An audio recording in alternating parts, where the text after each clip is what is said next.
Bismillahirrahmanirrahim. Assalamualaikum warahmatullahi wabarakatuh. Perkenalkan, nama saya Fauziatul Aliyah dari kelas BKPIB semester 2, Fakultas Tarbiyah Universitas Islam Bunga Bangsa Cirebon. Di video kali ini saya akan membahas tentang konsep dasar teori kepribadian humanistik berdasarkan pendapat Carl Rogers. Video ini saya buat untuk menyelesaikan tugas saya pada mata kuliah Teori Kepribadian di kelas BKPIB semester 2. Langsung saja kita simak pembahasannya berikut ini. Pertama-tama kita akan membahas biografi Carl Rogers. Carl Ransom Rogers atau biasa disebut Carl Rogers adalah seorang pria kelahiran 8 Januari 1902, tepatnya di Oak Park, Illinois, sebagai anak keempat dari 6 bersaudara. Carl adalah pribadi yang cukup religius dan tertarik dalam membaca buku-buku yang bagus dan bersemangat juga dalam membaca yang lainnya. Carl tumbuh menjadi remaja yang mandiri di lingkungannya dan memiliki prinsip dan pengendalian diri yang kuat. Carl Rogers dikenal dan populer tersorot dalam dunia psikolog karena metode dengan pendekatan terapi klinis yang berpusat pada klien atau biasa disebut dengan client-centered.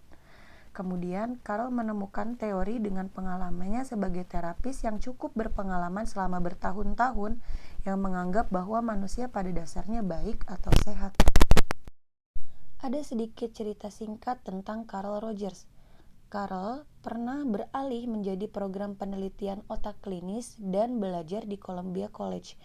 Pada tahun 1931, Carl memperoleh gelar PhD-nya atau gelar spesialis.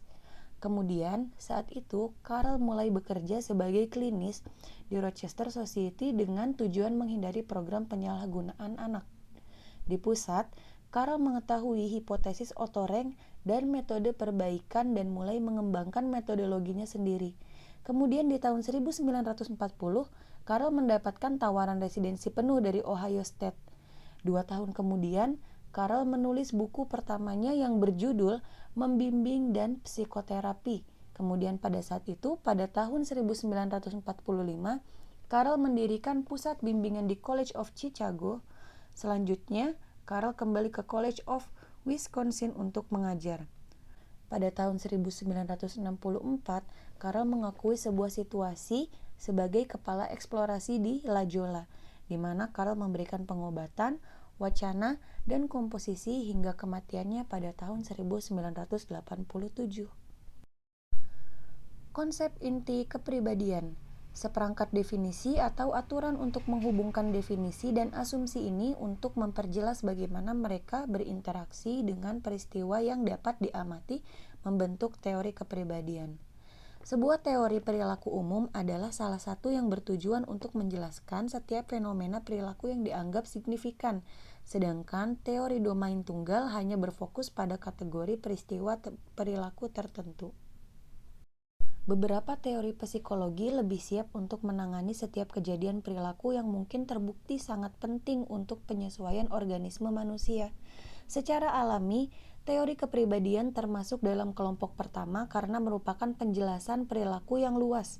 Teori kepribadian dapat dibedakan dari teori psikologi lainnya dengan menggunakan pemisahan langsung ini, teori domain tunggal yang berbeda dari teori kepribadian dalam hal ruang lingkup atau jangkauan, termasuk teori persepsi, pendengaran, memori hafalan, pembelajaran, lokomotor, diskriminasi, dan banyak teori khusus lainnya dalam psikologi. Di dalam dinamika kepribadian, Rogers memahami bahwa setiap manusia memiliki satu proses pemikiran yang paling inti dan mendasar, khususnya kecondongan untuk melengkapi diri. Kecenderungan ini adalah keinginan untuk memuaskan kapasitas terpendam seseorang dan sampai di fase kemanusiaan yang tertinggi. Kita diharuskan untuk berkreasi dengan berbagai cara sebagaimana yang ditunjukkan oleh karakter kita. Proses penghargaan pikiran batin menuntun kita kepada praktik yang akan membantu kita menerobos ke dalam kapasitas diri kita yang terpendam. Rogers memahami bahwa manusia pada dasarnya baik dan inventif.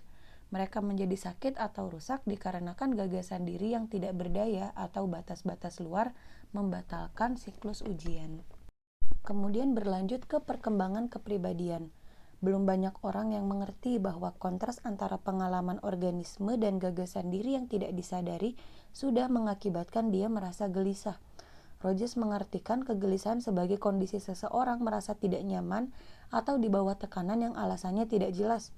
Ketika seseorang merasa semakin sadar akan ketidakkonsistenan antara wawasan diri dan pengalaman, kegugupan berubah menjadi bahaya bagi ide diri yang sesuai. Kegugupan dan bahaya adalah tanda tidak sesuainya pengalaman yang menyebabkan seseorang merasa grogi atau canggung, namun pada tingkat tertentu, kegelisahan dan bahaya diharapkan memupuk diri untuk mendapatkan jiwa yang sehat.